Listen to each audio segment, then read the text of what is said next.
Thank you very much. Thank you very much, Dean Joseph Matthews, distinguished clergy, Leila Mosley, Mr. David Wood, Mr. Floyd Stanley, Alderman Ray in Washington and Cross, Senator Sims, Commissioner Hill, Commissioner Quigley, Commissioner Livermore, the associates, the Ecumenical Institute, associates of the Fifth City Renewal Project, banking officials, residents and businessmen of the community, and friends.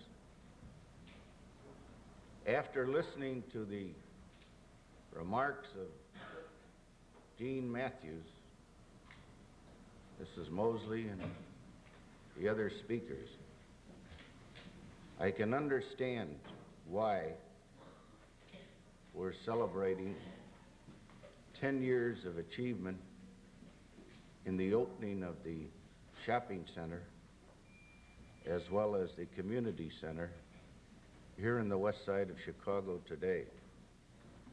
I'd like to congratulate all the banking officials and all the people who have played a part in cooperating with the people of this community to do something for themselves. We all thank the Lord for this day, but we also thank you also who worked with him in what you call dreams or plans or programs put together by men who had, and women who had vision and who had imagination, but above all, who had great determination. This is a day in our city and in this community for gratitude, a day to be proud, and a day for us to thank so many. 10 years ago, the Ecumenical Institute was established here, as the Dean said, in this community, and as Mrs. Mosley is so well recorded its history.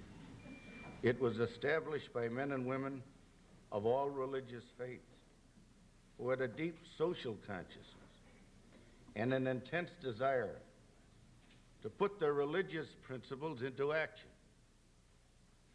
The men and women of the Ecumenical Institute have been dedicated to opening opportunities for the people of this community, towards helping the children with one of the finest preschool programs in the nation, by operating a health clinic, by making available this building as a community center of Fifth City, and by supporting the Fifth City Shopping Center.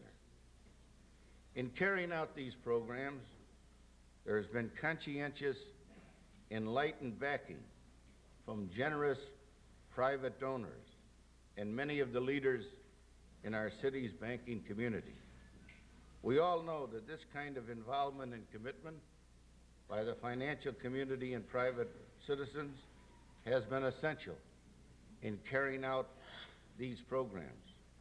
But most of all, the pride and determination of the businessmen and women and the residents of the community have been the most important element in these successes and achievements.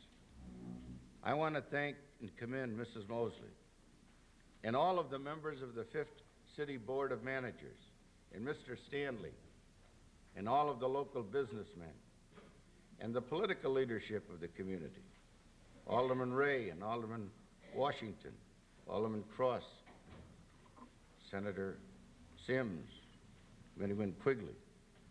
Because of the work and determination of all of the men and women who are in this great community center today, there are many more units of decent housing.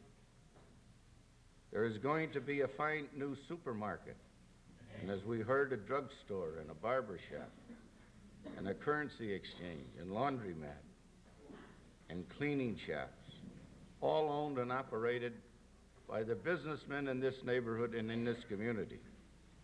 The city government will continue to do everything it possibly can to be assistance and to aid in helping in this project. We propose, as a part of the improvement program, and has been requested by the people who are leading your shopping center to close it to traffic a portion of Fifth Avenue near Jackson so that it can be used as a part of a shopping center mall. This building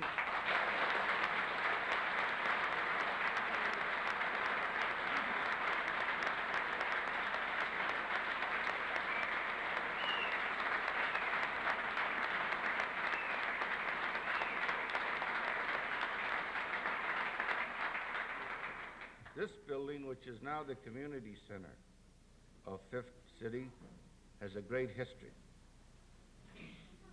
It once was the home of the Sheet Metal Workers Union, an organization that was very close to me. My dad, God love him, was one of the organizers of Local 73 of the Sheet Metal Workers. It was in this place where working men banded together to try to improve their lives and the lives of their children. That same tradition is being carried on here today by you, the leadership of this community. The men and women who live here have come together and have worked to bring about the shopping center and to bring about the community center. This building and the men's service club and the preschool facility have all been conveyed by the Ecumenical Institute to the community. This is a great way to celebrate the Institute's 10th anniversary. Everyone here has accomplished much. That is why I say, we thank the Lord and thank you for this fine day, and hope with the help of God that what you're doing here will be emulated and imitated and repeated in every neighborhood in our city. Because when we improve the neighborhoods and we improve the communities, then we improve the city.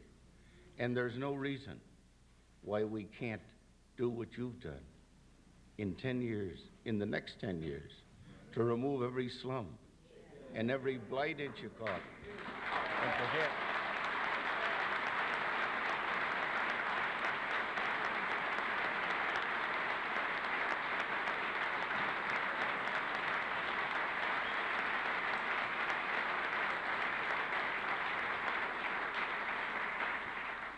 and to have a decent home and a decent school and a decent park and decent medical attention, to be of service to all the people in our great city. Congratulations again from a grateful city to fine, hardworking people who had a dream.